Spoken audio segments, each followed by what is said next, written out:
మన పరిశుద్ధ గ్రంథంలో నుండి తిమోతికి రాసిన 2వ పత్రిక 3వ అధ్యాయము 12వ వచనం నుండి 17వ వచనం వరకు ఒక్కొక్క వచనాన్ని మనము క్షుణ్ణంగా ధ్యానించుకుందాం. క్రీస్తు యేసునందు సద్భక్తితో బ్రతుకనుద్దేశించు వారందరూ హింస పొందుదురు. అయితే దుర్జనులను వంచకులను ఇతరులను మోసపరుచుచు తామును మోసపోవచ్చు అంతకంతకు బాగుపడుదురనుందా చెడిపోవుదురనుందా? చెడిపోవుదురనుంది. ఎందుకంటే ప్రస్తుత దినాలు కూడా అలాగే ఉంది. అందుకనే మనం చదువుకునే రోజుల్లో ఒక బ్లాక్ బోర్డ్ మీద ఒక ప్రోవర్బ్ అనేది రాసేవాళ్ళం. బహుశా మీలో చాలా మంది గుర్తుందో లేదో నాకు తెలియదు. Good is more attractive than bad. ఏంటది? Good is more attractive than bad. ఈ ప్రోవర్బ్ని నేను చూసినప్పుడు నాకు మొదట్లో అర్థమయ్యేది కాదు. తర్వాత నాకు దేవుని వాక్యాన్ని ఆధారం చేసుకొని ఈ ప్రోవర్బ్ అనేది నాకు అర్థమైంది. మంచిగా చురుకైన మనస్సాక్షిని కలిగి ఇతరుల బాధ తన బాధగా, ఇతరుల సంతోషము తన సంతోషముగా, ఇతరుల కష్టము తన కష్టంగా భావించి ఇతరులకు బాధ వచ్చినప్పుడు, దిగులు వచ్చినప్పుడు, వేదన వచ్చినప్పుడు, ఏదైనా కష్టం వచ్చినప్పుడు, ఏదైనా సమస్య వచ్చినప్పుడు అతని పక్షముగా ఒక దేవునికి ప్రతినిధిగా మోకరించి కన్నీరు కార్చి ప్రార్థించే వారి యొక్క భక్తి ఈ రోజున లోకానికి ఎట్లా ఉన్నది? ఎగతాళితనంగా ఉంది. వీడు చెడిపోయి భ్రష్టు పట్టిపోయిన వాడు ఏం పట్టించుకోరు. అదే వాడు జీవితాన్ని బాగుపరుచుకునే బైబుల్ చేతిలో పట్టుకుని అతను అబ్బో వచ్చాడు పెద్ద భక్తుడు అన్నట్టుగా మాట్లాడుతుంది. ఈ లోకం ఏంటంటే చురుకైన మనస్సాక్షి, తమ నోటిని జాగ్రత్త కాపాడుకునే మనస్సాక్షి, ఇతరుల మనసును నొప్పించకుండా మాట్లాడే మృదువైన మాటతో కలిగి ఉన్న మనస్సాక్షి. అది ఈ లోకానికి ఎటకారం ఉంటుంది, ఎగతాళి పాలుగా ఉంటుంది. అది ఈ లోకాన్ని ఇష్టం జల్సా బతుకు, నిన్ను అడిగే నాదుడే ఉండడు. అవునా? క్రీస్తు యేసునందు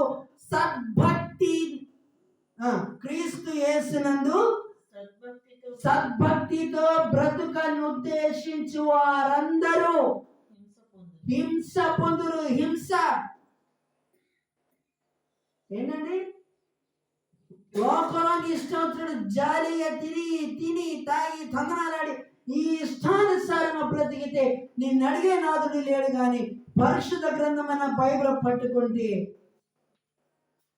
ఒక నేరస్తుడుగా నిన్ను పరిగణించింది ఈ పాడు లోకం, ఈ భ్రష్టు పట్టిన లోకం.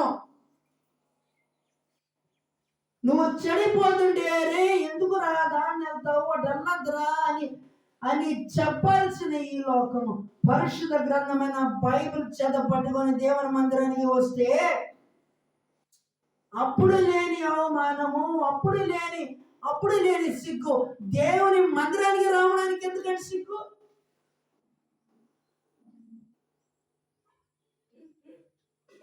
జీవము గల దేవుని మందిరంలో నీవు అడుగు పెడితే నీ పాదాలంత బ్రతుకు నుండి నీకు విడుదలనిచ్చేది ఈ జీవము గల దేవుని వాక్యమే. ఆమేన్. ఈ జీవం గల దేవుని వాక్యమే నీ పాత రోత జీవితం నుండి నీకు విడుదలనిచ్చేది. విడుదల అంటే మామూలు విడుదల కాదు, శాశ్వతమైన విడుదల. ఏంటంటే దేవుడు ఇచ్చే విడుదల శాశ్వతమైన విడుదలనిచ్చి నీ రాబో తరతరముల వారిని నేను అనేక జనములకు ఆశీర్వాదకరంగా చేయాలని దేవుడు నీ పట్ల ఒక సమాధానకరమైన ఎంతో శ్రేష్టమైన ఉద్దేశములు తలంపులు నీ పట్ల కలిగి ఉంటే చివరన నీవు వెళ్ళే దారి ఏ దారిన వెళ్తున్నావు, ఏ దారిన ప్రభు నేను పిలుస్తున్నాడు, ఒక్క నిమిషం ఆగా ఆలోచించు. క్రీస్తు యేసునందు సద్భక్తితో బ్రతుకను ఉద్దేశించి వారు హింస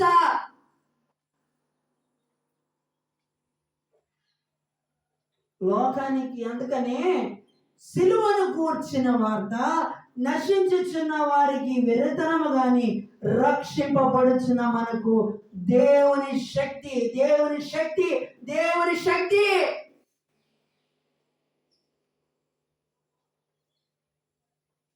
సిలువలో దేవుడు మన కొరకు, దేవుడు మన విషయమై కలిగి ఉన్న ప్రణాళిక.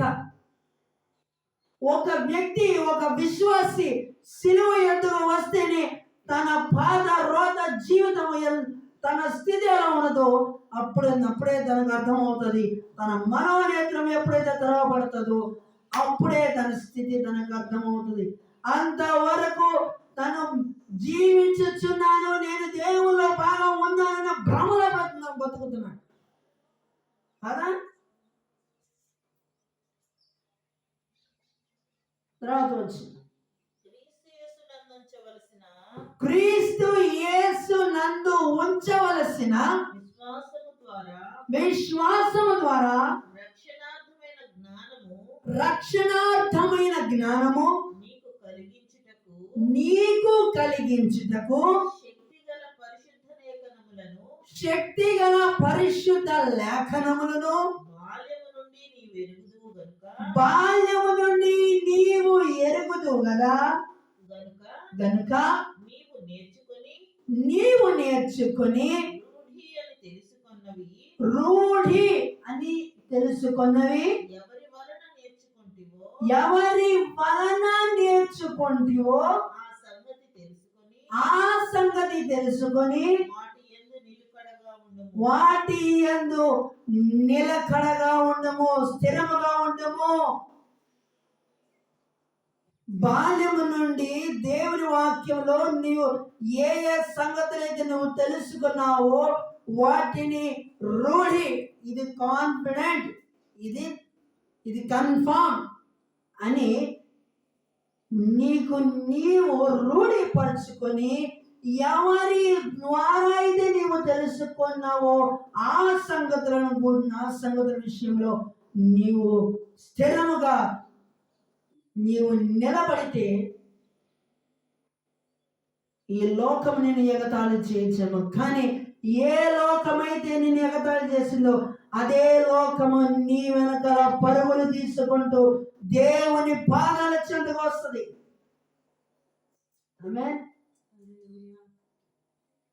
దేవుని ప్రేమ యొక్క విలువ తెలియని ఈ లోకము నీవు దేవుని స్వారూప్యము కలిగి చురుకైన మనస్సాక్షిని కలిగి నీ తోటి సహోదరులతో సమాధాన చూచి ఈ లోకము అసహించుకుంటుంది.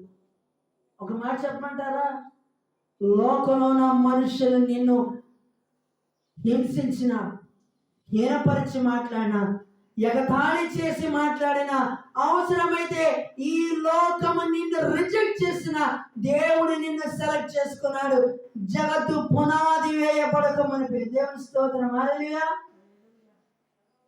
లోకము నిన్ను రిజెక్ట్ చేసినేమో బాధపడకో, దిగులు పడకో. నీవు దేవుని దృష్టిలో నీవు ఎంత అమూల్యమైన వాడవో, ఎంత ప్రశస్తమైన వాడవో, నీవు జీవం గల దేవుని మందిరంలోకి వచ్చి ఒక్క క్షణం ఆలోచించు. అందుకనే నశించు వారికి నీ సిలువా వెర్రితనముగా లోనది, నశించు వారికి నీ సిలువా వెర్రితనముగా లోనది, రక్షింపబడుచున్న పాపికి దేవుని శక్తి ఉన్నది, రక్షింపబడుచున్న పాపికి దేవుని శక్తి ఉన్నది అని సిలువను పోర్చిన వార్త నశించుచున్న వారికి వెర్రితనంగా ఉంటుంది, కానీ రక్షింపబడుచున్న మనకు అది దేవుని శక్తి. ఆ శక్తిని, ఆ దేవుని శక్తి ఈ రోజున నీలో నాలో మనలో కలిగి ఉన్నది కనుకని ఈనాడు నీవు నేను మనము ఆయన సముఖంలో కూర్చొని ఈ రోజున మనం ఆరాధించుకోగలుగుతున్నాం. దేవుని స్తోత్రం. హల్లెలూయా. తర్వాత వచ్చింది దైవజనుడు సన్నద్ధుడై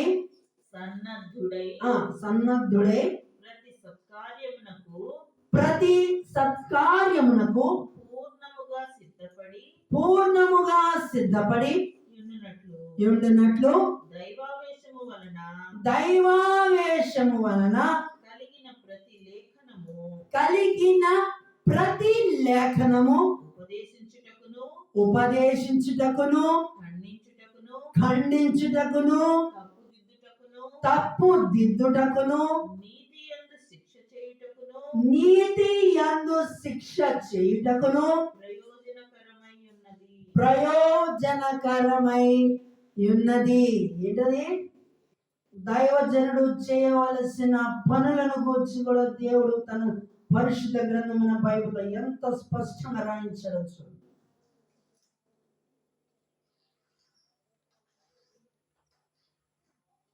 ఏంటండి? దేవుని ఎదుట సిగ్గుపడనక్కరలేని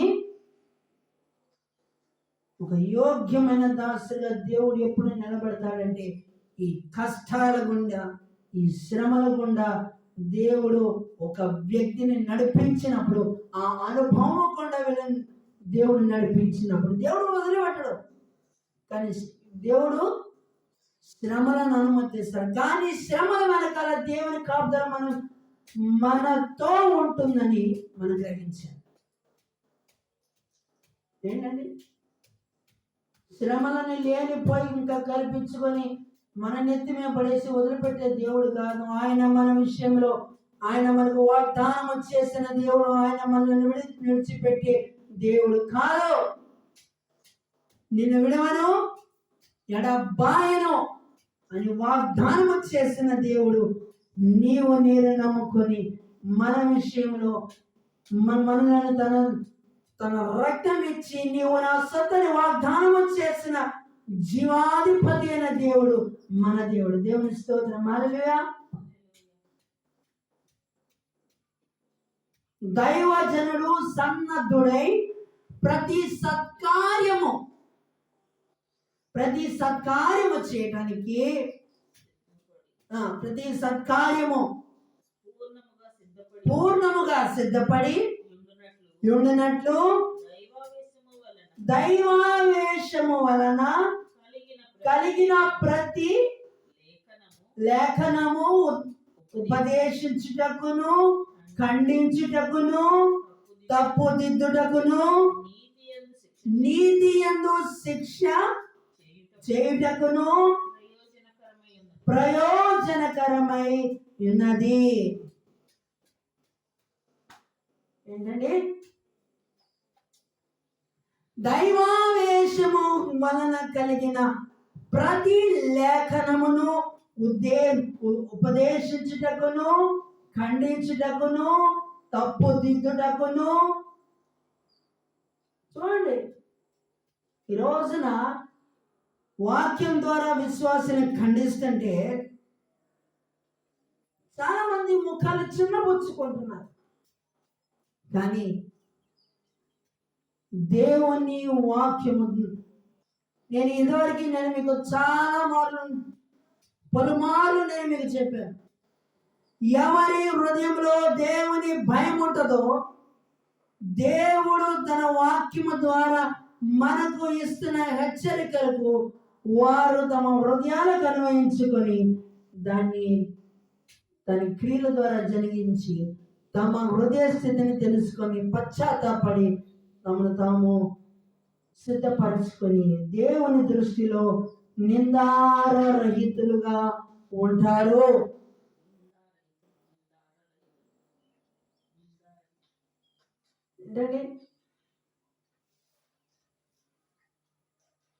ఉపదేశించుటకును ఖండించుటకును తప్పు దిద్దుటకు ఇక్కడే వచ్చింది అసలు సమస్య.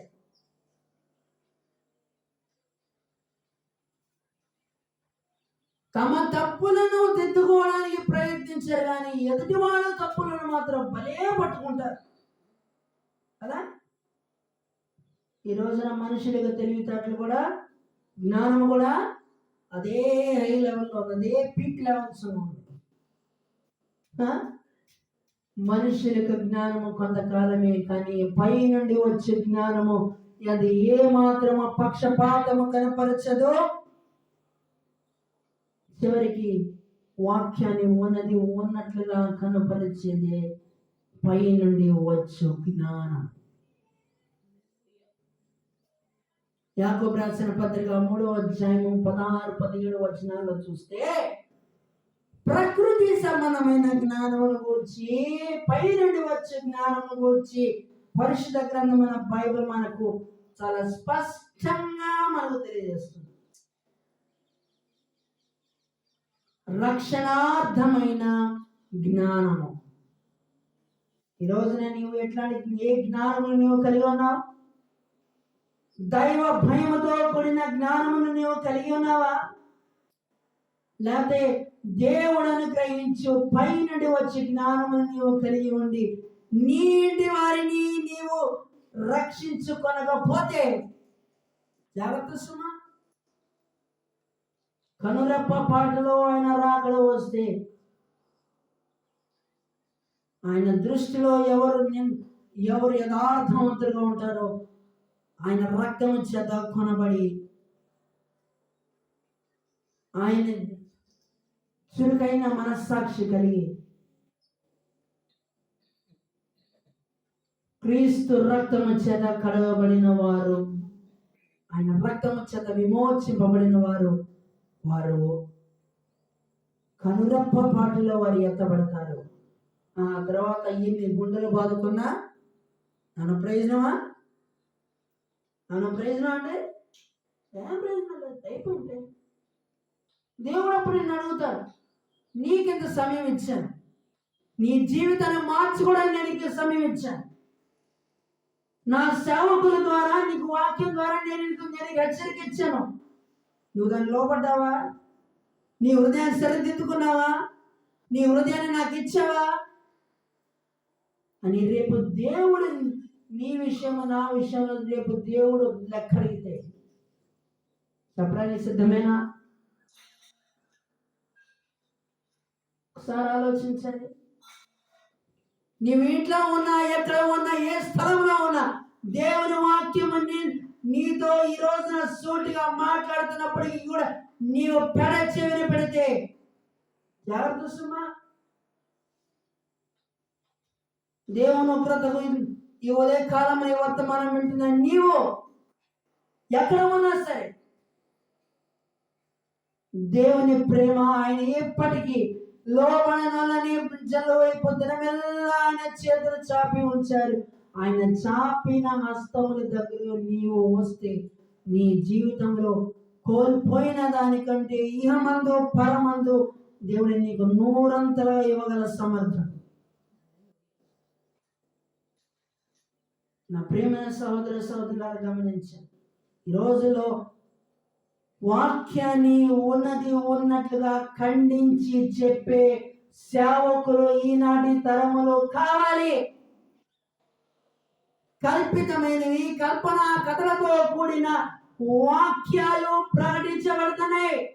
కానీ వాక్యం ఉన్నది ఉన్నట్లుగా ప్రకటించి వారిని అనేకులను క్రీస్తు యొద్దకు నడిపించి వారిని క్రీస్తునందు సంపూర్ణులుగా చేసి ఆ తర్వాత వారిని క్రీస్తు యొద్ద నిలబెట్టే దైవజనులు సేవకులైన వారు ఎంతమంది ఉన్నారు? ఆ భారం ఎంతమందికి ఉన్నది?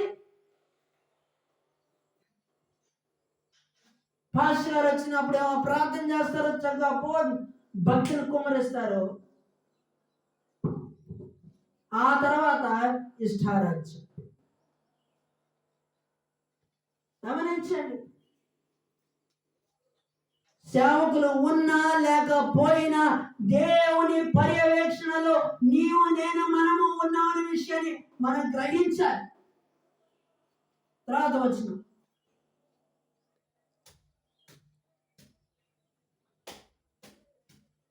నా ప్రియమైన సహోదర సహోదరులారా గమనించండి, దేవుని వాక్యము మనలను మనము తప్పుదారిలో వెళ్తున్నప్పుడు హెచ్చరికల ద్వారా,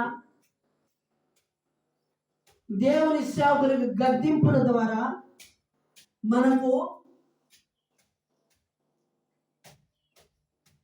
బయలు వెళ్తున్నా కూడా దాన్ని పట్టించుకోకుండా నాకు కాదులే అనుకొని నీవు గనక నీ ఇష్టానుసారంగా జీవిస్తే నీ జీవిత కాలం అంతా నీవు ఎలా జీవించావో, ఎలా ప్రవర్తించావో రేపు నిదంతా దేవుని పర్యవేక్షణలో ఉంటుంది.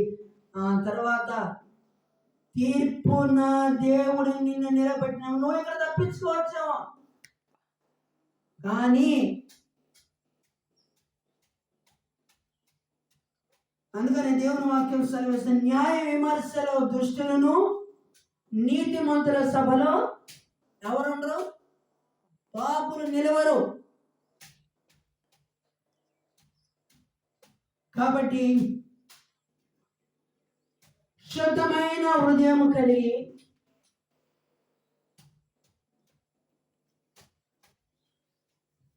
వాక్యమును హృదయానికి అన్వయించుకొని నా స్థితి ఎలా ఉన్నదని ఏకాంతముగా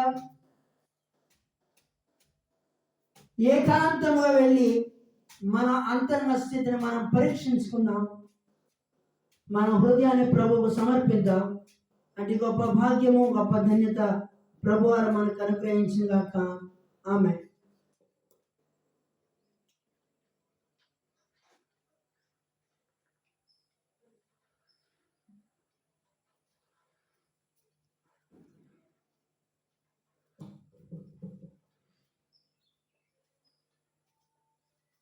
ప్రార్థన చేసుకుందాం. పరిశుద్ధుడా, ప్రేమగల మా తండ్రి, కృపగల మా రక్షక, మన పాదములకు వందనాలు, స్తుతులు, స్తోత్రాలు చెల్లించుకొంచున్న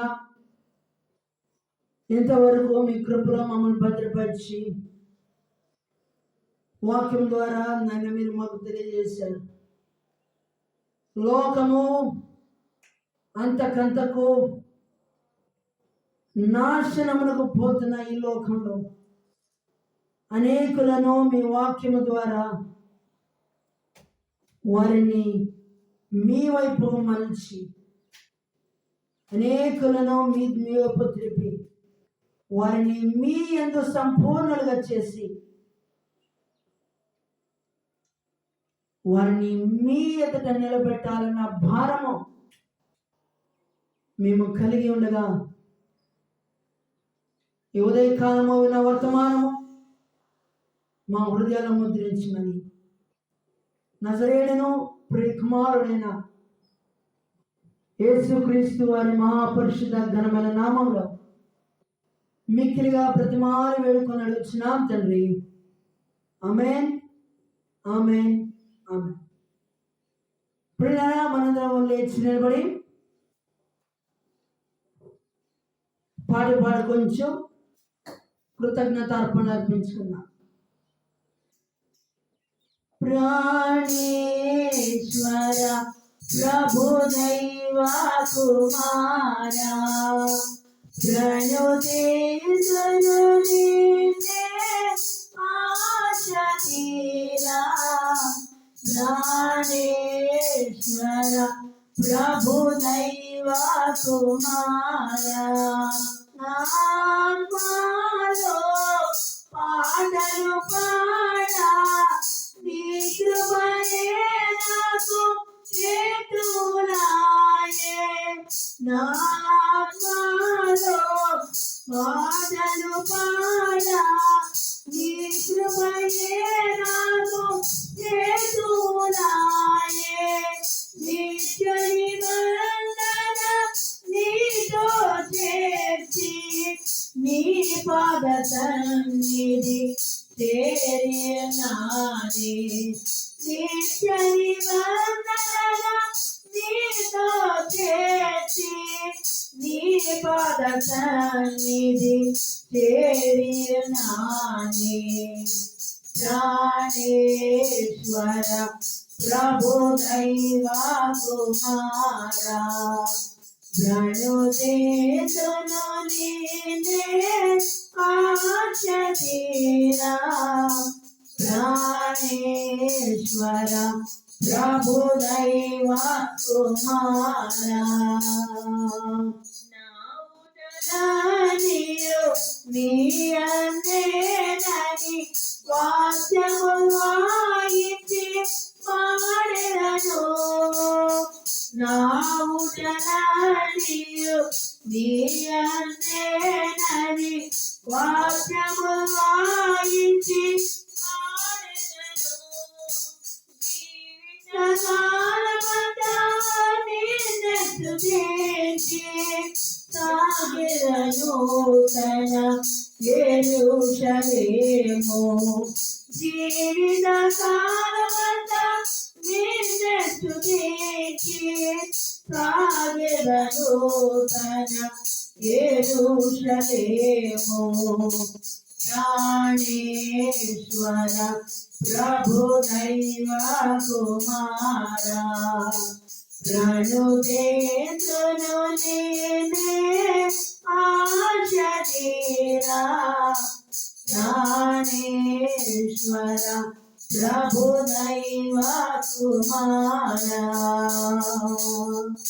రమణీయమైన నీ దర్శనము కలనైనాను వెలుగువనైనా కమనీయమైన నీ దర్శనము కలనైనాను వెలుగువనైనా కలవైనా ఆశలు తీరవే కనిపెట్టుచోదిని కడబుర ధ్వనికై కలవైనా ఆశలు తీరవే కనిపెట్టుచోదిని కడబుర ధ్వనికై